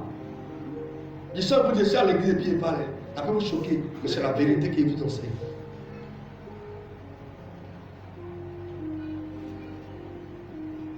Ça peut énerver quelqu'un, mais c'est la parole de Dieu. L'église là, si Jésus est notre papa, l'église est notre maman. C'est pour ça qu'on doit aimer l'église. Mais Dieu t'a donné une responsabilité. Écoutez-moi très bien dans ce que j'ai entendu dire. Amen. Et le gars, il a commencé à charger l'église. Il n'a pas de temps à la maison. Hein. Sa femme ne le voit pas. Les enfants ne le voient pas. Il a mis l'église dans sa tête. Il court ici, toujours dans le programme. Il a commencé à construire quelque part, oui. Grande église. Il n'avait pas fini. Inachevé. Dieu l'a fait comme ça. Dieu l'a rappelé. Il est mort.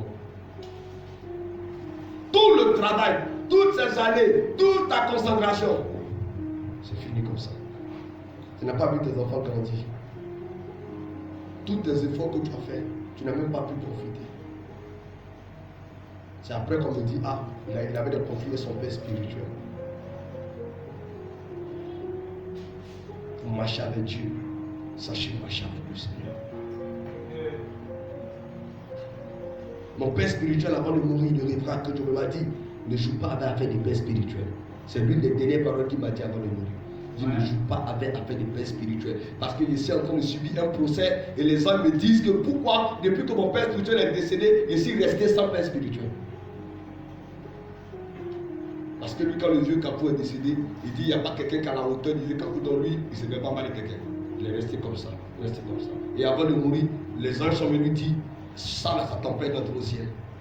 Mais il faut que tu trouves quelqu'un qui va devenir ton père spirituel maintenant pour que l'on te donne l'accès. Je vous dis la vérité. Je vous dis la vérité devant Dieu. Il est monté assis comme ça, il disait au monsieur devant moi, il m'a présenté, le monsieur m'a dit, à partir d'aujourd'hui, je vais payer mes dîmes avec toi. Si vraiment s'il ne veut pas, je paye mes dîmes avec toi. Tu deviens mon père spirituel. Parce qu'on me dit que sans ça, je ne peux pas traverser. Je vais vous dire une chose qui va peut-être vous choquer pour aller un peu, vous faire une parenthèse dans mon message. Si tu es un vrai enfant de Dieu, tu ne peux pas aller en enfer. Ça, c'est une parenthèse. Quand l'apôtre dit j'ai l'assurance de mon salut, il ne dit pas des bêtises. Ceux qui ont servi Dieu d'un cœur sincère, Dieu se débrouillera pour que tu sois sauvé. Moi, je ne savais pas ça. Hein. C'est quand le vieux devait mourir, c'est là qu'il m'a donné cet enseignement. Il m'a dit pendant 7 jours, il a connu un procès. C'est lui qui m'a enseigné sur le procès. Le jugement. J'ai prêché un jour. Le procès, un jugement. Vous ne vous rappelez pas? Le procès, virgule, un jugement. Vous ne vous rappelez pas de ces termes-là? Amen. Amen. C'est le dernier niveau du combat spirituel, le jugement. Alléluia. Amen. Et il m'a parlé du procès. Il m'a dit que pendant qu'il était sur la terre là, d'abord il y a des gens dans sa famille qui ne s'entendaient pas. Et il y a eu des paroles avec sa femme. Il y a certains enfants qu'il a grondé qui étaient fâchés. Parmi ses enfants spirituels, il y a d'autres avec lesquels il avait des problèmes. Parmi ses amis, il y a des gens avec lesquels il avait des problèmes. Donc pendant tous ces jours-là, quand il est couché comme ça, il veut dormir là. Les esprits viennent, les démons accusateurs ils viennent. Dis-toi, tu as fait parler avec ta maman. Tu as fait parler avec ta maman. C'est ça, ça cause de ça. Et puis il le tourmente. Donc il a prié, il s'est repenti. Quand il se répand, le sang, il le lave. Ces démons-là fuient, s'en vont. Le lendemain, un autre encore vient. Tu as fait parler avec tel ami. Il faut aller demander pardon. Il a fait demande pardon, le sang, il le lave. Il a fait comme ça jusqu'à ses enfants spirituels.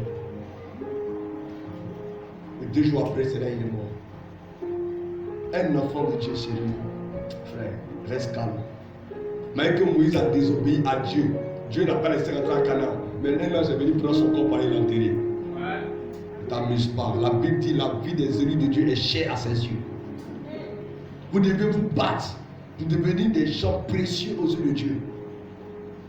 Et pour être précieux aux yeux de Dieu, il faut comprendre l'essentiel de ton existence sur la terre.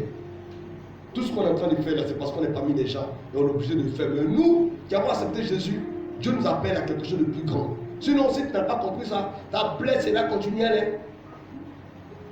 Tu vas forcer les choses. Et quand tu as fini de forcer, tu vas avoir ça, ça va te frustrer. La Bible, la bénédiction de l'Éternel est suivie d'aucun chagrin.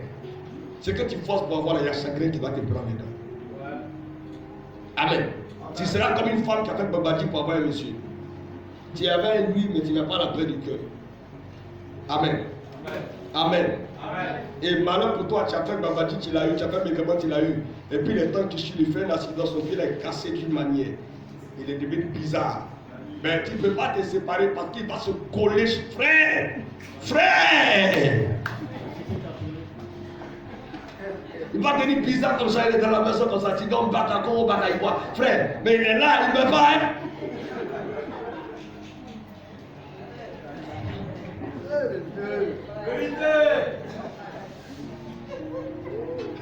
Dis Amen si tu es d'accord avec ça. Amen. Proverbe chapitre 10, verset 23, rapidement on va finir. Frère. Proverbe 10, 23, rapidement. Après ça, on ne force pas les choses. Hein. Les gens qui disent, le papa, il faut prier, il faut prier. Tu vas lui dire, c'est que tu dis là que tu comprends.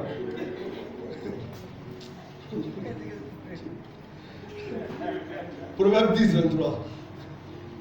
Proverbe chapitre 10, verset 23. Oui. Commettre le crime Proverbe paraît... 10, 23. Proverbe 10. 23. Oui, 23. Vas-y. Commettre le crime paraît un jeu à l'insensé. Mais la sagesse appartient à l'homme intelligent. Continue verset 24. Ce que redoute le méchant, Oui. c'est ce qui lui arrive. Ce qui redoute le méchant, c'est ce qui lui arrive.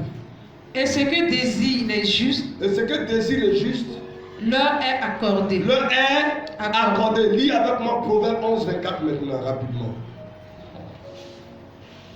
Donc nous devons tous montrer à Dieu le degré de notre amour pour lui. Amen. Amen. Proverbe 11, 24. Tel qui donne libéralement devient plus riche. Il devient comment? Plus riche. Il donne comment libéralement? Ça veut dire son cœur est libéral. Son cœur est disposé. On dit qu'il donne libéralement, il devient comment? Plus riche. Riche. Et tel qui épargne à l'excès ne fait que s'appauvrir. Attendez, selon l'enseignement que nous avons reçu, C'est qu'on nous enseigne dans l'économie. On nous demande de faire quoi? D'épargner. Vrai ou faux?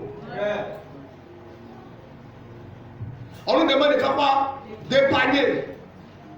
Mets à côté, mets à côté. Mais mets à côté, là, tu ne sais pas si tu mets à côté pour tes funérailles. Tu ne sais pas si tu mets à côté pour attendre le décès de quelqu'un. La Bible dit, tel qui met à côté, s'appauvrit. Mais tel qui donne libéralement ne fait que s'enrichir. C'est pas moi qui ai écrit ça.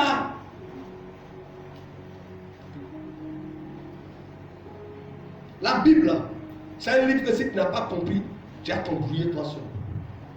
Est-ce qu'on se comprend ce matin? Alléluia. Amen.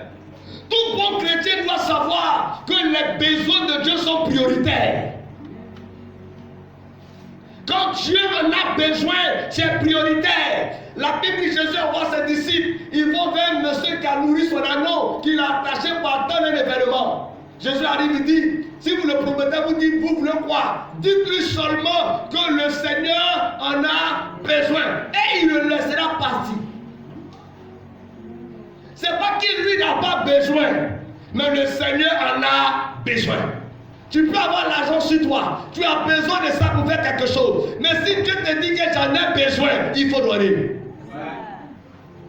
Ça peut te paraître bizarre, mais il t'enseigne la vérité. Une maman est rentrée dans l'église, l'homme de Dieu prêchait ce jour-là. Il avait des problèmes de loyer. Son loyer faisait 40 000 francs et il n'avait pas pu payer. Il s'embrouillait, il s'emmerdait, il se répétait. Il a dit, qui veut soutenir l'homme de Dieu? Les gens sont venus, 500 000 francs. La maman était à l'église au fond du temps comme ça. Elle avait près de 300 000 chiens. Il est assis là-bas. Dieu lui dit, donne. Elle dit, il ne peut pas. Donne, il ne peut pas. Donne, il ne peut pas. Donne. Seigneur, il ne peut pas. Seigneur, c'est trop calculé. Il ne peut pas. Et elle s'est levée, elle avait un pied de 2000 froissé comme ça. Pour se satisfaire, elle veut se consoler. Elle a prié danse. Elle a déposé. Elle s'en va. Son cœur n'est pas témoin. Dieu dit, donne. Elle dit, Seigneur. Elle dit, c'est 30 000. Le gars a payé 30 000 changements. Donne 30 000 là. Elle dit, il ne peut pas. Dès qu'elle est sortie de l'église, les microbes sont tombés sur elle. Ils ont piqué, pris ces 300 000 sont partis. Elle est couchée à l'hôpital maintenant. Allô, papa. Quand on a pris le kit là, les gens sont tombés sur moi. Ils m'ont piqué, ils ont pris mes 300 000. Le papa dit sorcière.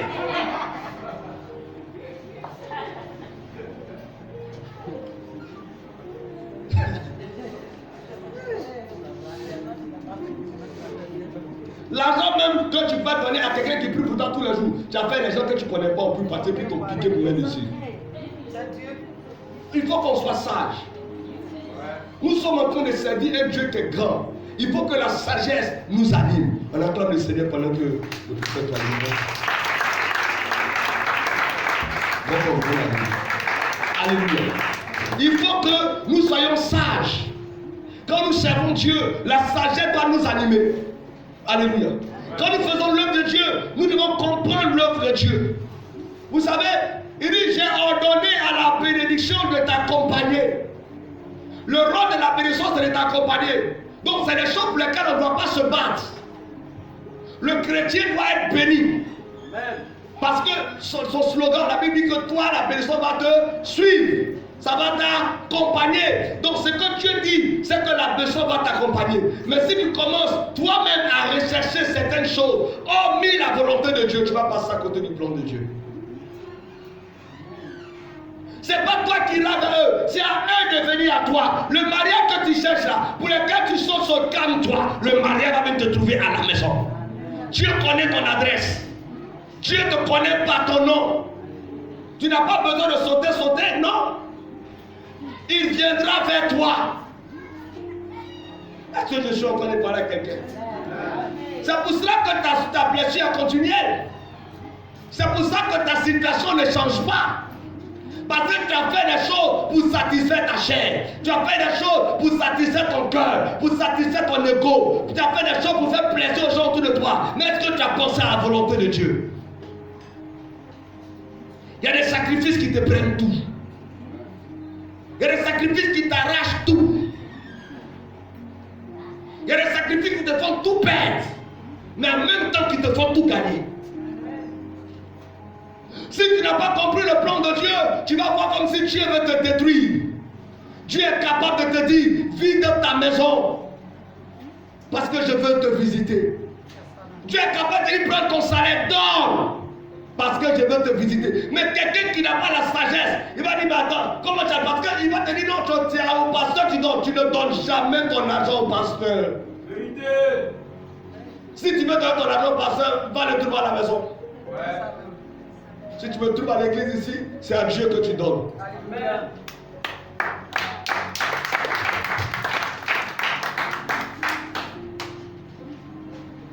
Souvent tu sors de la maison, tu as l'argent dans ton placard, tu n'as pas eu de prendre. Mais une fois te dit prends, on ne sait jamais, prends, on ne sait jamais, prends, et tu prends l'argent calculé là, tu veux t'asseoir ici. Et puis le pasteur prêche, ça touche ton cœur. Tu as envie de donner, ne donne pas, donne, ne donne pas, donne, ne donne pas.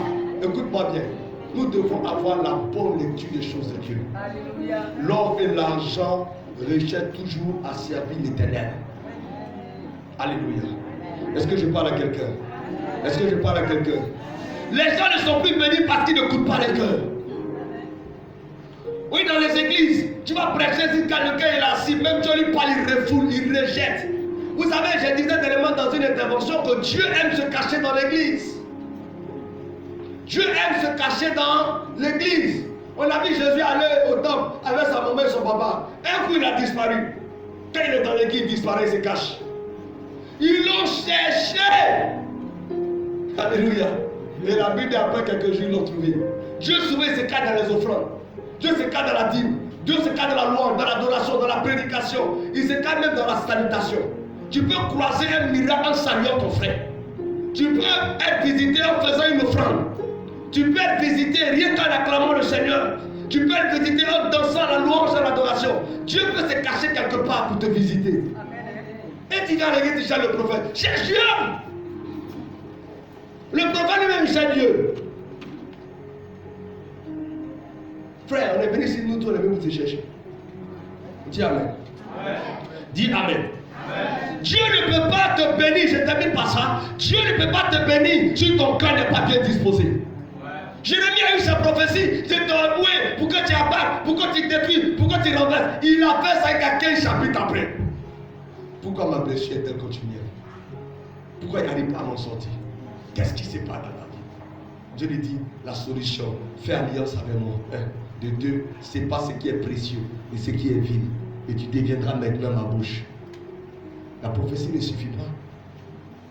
La vision ne suffit pas. La révélation ne suffit pas. Après avoir reçu une prophétie, une vision, une orientation, tous les prophètes le savent. Il y a des actes qu'il faut poser. Il y a des actions qu'il faut poser. Il y a une attitude que tu dois avoir. Il y a des démarches que si tu adoptes là, le mariage ne peut pas venir chez toi. Il y a des démarches que si tu adoptes là, la grandeur ne peut pas venir chez toi. Toute bénédiction a sa propre démarche à elle. Est-ce que je parle à quelqu'un? Est-ce que je parle? Esdras 7, verset rapidement.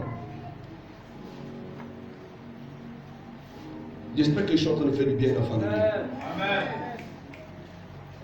Oh Seigneur, bénis-moi. Seigneur, je veux la bénédiction. Dieu n'est pas contre le fait de te bénir, maman. Mais tu ne sais pas ce qui est précieux de ce qui est vil. Tu mélanges tout.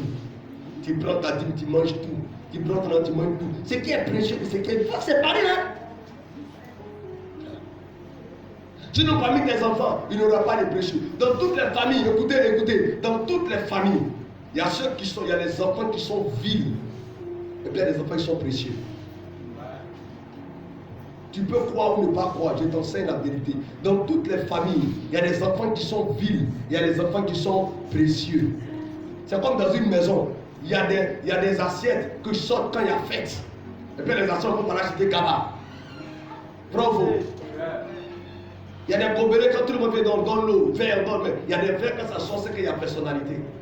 Quelqu'un a dit que si quelqu'un est quelqu'un chez toi, c'est qu'il est quelqu'un chez lui. Alléluia. Avant d'être quelqu'un chez quelqu'un, c'est que tu es quelqu'un chez toi d'abord. Tu n'as pas dit Amen. Dis ça à quelqu'un. Dis ça à quelqu'un. Avant d'être quelqu'un chez quelqu'un, c'est que tu es quelqu'un chez toi.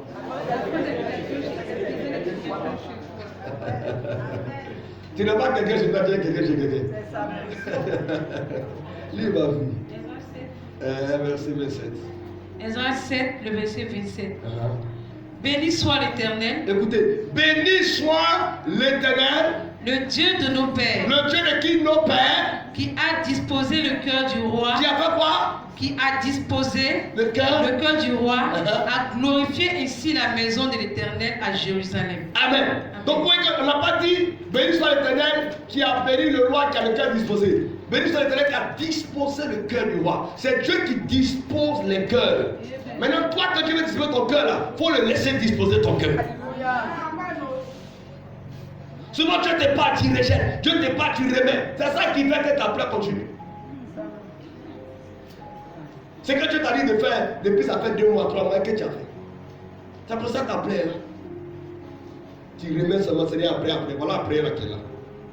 Psaume 51, 10, rapidement. Un moment, problème a failli arriver à David. Regardez ce que David dit. Psaume 51, 10. Psaume 51, verset 10. Oui. Annonce-moi l'allégresse et la joie. Oui. Et les eaux que tu as brisées se réjouiront. Oui. Verset 11. Détourne ton regard de mes péchés. Efface toutes mes iniquités. Amen. Il faut remonter au verset 9, je crois. Verset 9. Purifie-moi avec l'hysope et je serai pur. Lave-moi et je serai plus blanc que la neige. Bon, prends Psaume 51, verset 12, c'est ta version verset 12. Psaume 51, verset 12. Oui. Ô Dieu, crée en moi un cœur pur. Oui. Renouvelle en moi un esprit bien disposé. Il dit, crée en moi un cœur pur. Ça, c'est 2 secondes. Amen. Dans ma version, c'est le verset 10. Et dans ta version, c'est le verset 12. Amen. Il dit, crée en moi un cœur pur. Amen. Amen. Renouvelle en moi un esprit bien disposé. On peut venir à l'église et puis le cœur n'est plus pur. On est assis dans le temple, mais on a des esprits de départ. Tu es assis dans l'église, mais ton cœur n'est plus dans l'église. Tu es assis dans l'église, mais ton cœur n'est plus dans la vision. Tu es assis dans l'église, mais tu as envie de partir. C'est quelqu'un qui t'a calmé pour dire attends un peu encore. Il dit Seigneur, crée en moi un cœur pur. Quand ton cœur est pur, tu ne réfléchis pas. Tu fais des dons, tu ne calcules pas. Tu n'es pas en train de dire ah, j'ai fait telle offrande à missionnaire Victoire, elle a pris pour faire quoi? Ça, c'est un cœur qui n'est pas pur. Tu fouilles, tu cherches les défauts des gens. Quand ton cœur n'est pas pur, quand tu fais un don dans l'église, tu critiques le don. Ton cœur n'est pas pur. Il dit renouvelle en moi un esprit bien disposé.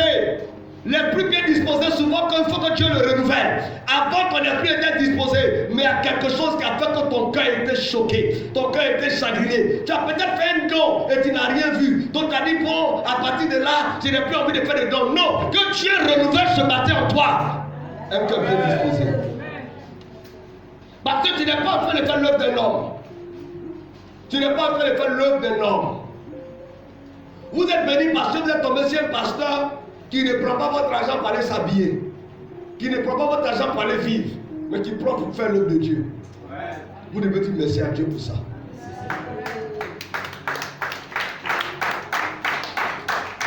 Je connais un pasteur qui était dans une église en bois, Banco, et il priait et prophétisait que Dieu le bénisse, pour qu'il quitte. À chaque fois qu'il prêche, il dit ça. Et Dieu a envoyé un gendarme dans l'église. Le message a touché le cœur du gendarme. Il a pris l'argent. Il dit, prophète, tiens, il faut que tu arranges l'église. Le gars a pris l'argent, c'était à l'intérieur. Il a pris l'argent, il est venu à Abidjan. Il a acheté une grosse valise comme ça. Robe pour sa femme, habit pour sa femme. Il a acheté souliers pour lui. Veste. Et puis il est retourné dans l'église, qui est tout ça. Quand les gendarmes ont vu, c'est une foutaise. Il a quitté l'église. Mais prends l'argent, arrête l'église, il y aura des gendarmes qui vont venir. L'argent que tu vas dépenser, c'est pas ça. Quand on aura fini de travailler, on aura le temps de dépenser. On dit non, on va cotiser pour acheter un micro. Là, le micro arrive, il se cache, il mange. On va cotiser pour faire carreau. Là, le carreau, là, il s'assoit, il mange. C'est l'argent problème que tu as mangé comme ça. Tu as des gens qui mangent.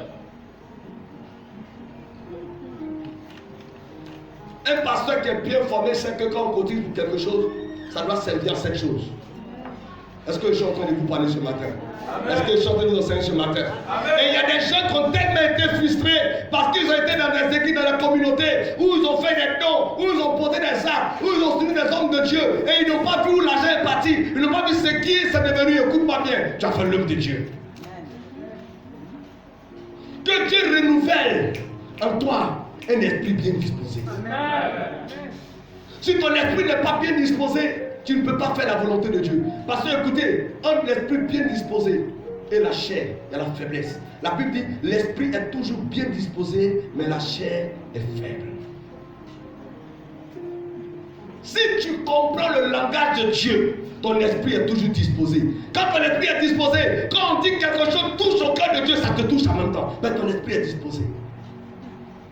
Mais quand tu es dans les choses vides, c'est ta chair là, c'est faible. Quand on parle un peu, tu es frustré. Quand on parle un peu, tu te fâches. Quand on parle un peu, tu t'énerves.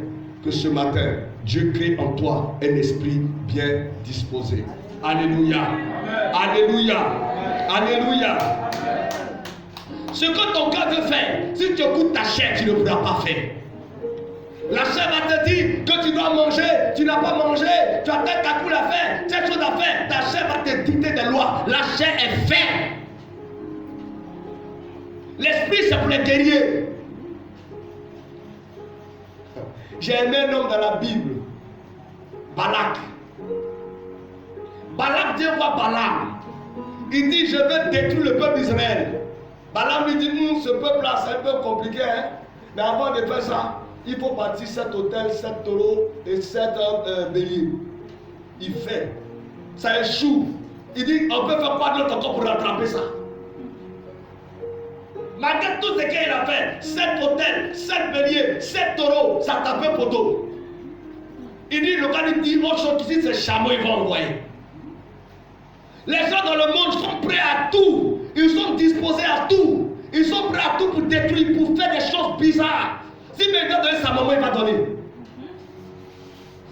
S'il doit piler son bébé d'un mortier, il va faire.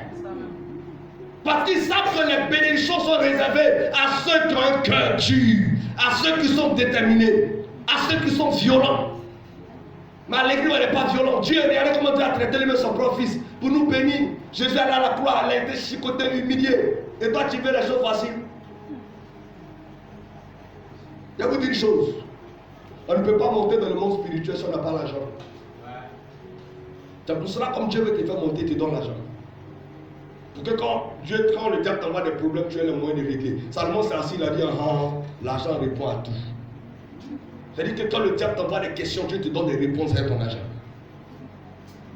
Donc quand tu n'as pas l'argent, tu ne peux pas répondre. Il faut bénir Dieu. Parce qu'aujourd'hui, au moins, il y a des problèmes qu'on te pose et tu arrives à régler. Et si Dieu ne t'avait pas donné cet argent? Et si Dieu ne t'avait pas donné le moyen de le faire? J'ai vu des gens qui, pour des petites sommes, sont morts. Papa, je nous envoyé un monsieur ici, un de ses collègues, il est venu me voir. Je l'ai consulté. Je vois que le gars va mourir. Je te souviens d'un ancien, un était même. Le gars va mourir. Je lui dis, voilà ce qu'il faut faire. Son nation ne faisait même pas, si c'est trop, ça ne peut pas faire 30 000, mais je ne sais pas combien. Je n'avais pas bonne mémoire. Tout ça. Le gars est parti. Il n'a pas ça. Dieu aussi m'empêche de l'aider s'il n'a pas ça. Nous ne sommes pas Dieu, nous ne sommes que des gens qui obéissent à un règlement. Si lui il a dit qu'il n'obéit pas, qu'il fait, même sa maladie peut venir chez moi. Quand Naaman, quand on appelle Géasi n'a pas respecté le principe, la marine Naaman est venue sur lui. Donc tu peux te lever aller prier pour quelqu'un, et puis c'est qu'il a la toi, tu as ça maintenant.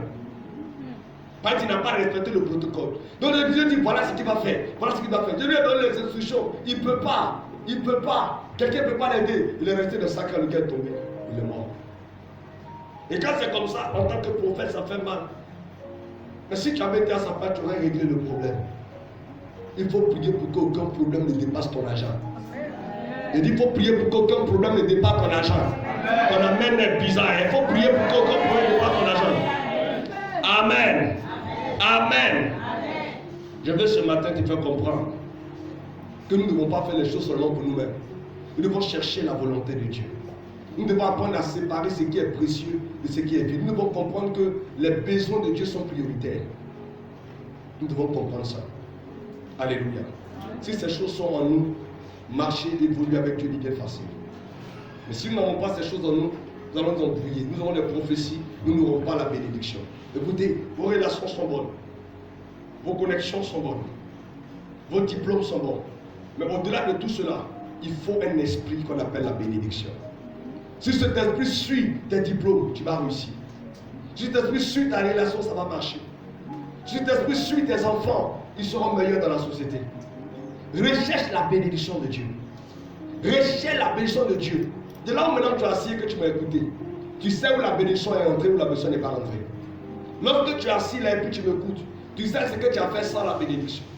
Et tu sais ce que tu as fait avec la bénédiction. Le simple fait que ton pasteur te dit que tu es béni, c'est déjà quelque chose parce que tu as donné le pouvoir à l'homme de Dieu. Tout ce qu'il autorise sur la terre est autorisé dans les cieux. Tout ce qu'il refuse sur la terre est refusé dans les cieux. L'église, ce n'est pas un endroit seulement de fête. Les gens, quand on dit c'est fête, là, c'est là, il vient à l'église, il va manger, il va boire tout ça. C'est pas ça. Tu viens à l'église pour être sauvé. Tu viens à l'église pour être sauvé. Tu viens à l'église pour être sauvé. Et là où tu es assis, tu vas simplement baisser la tête. Alléluia. Amen. Et tu vas faire cette prière à Dieu. Alléluia. Tu vas faire cette prière à l'Esprit de Dieu. Tu vas dire à Dieu ce matin,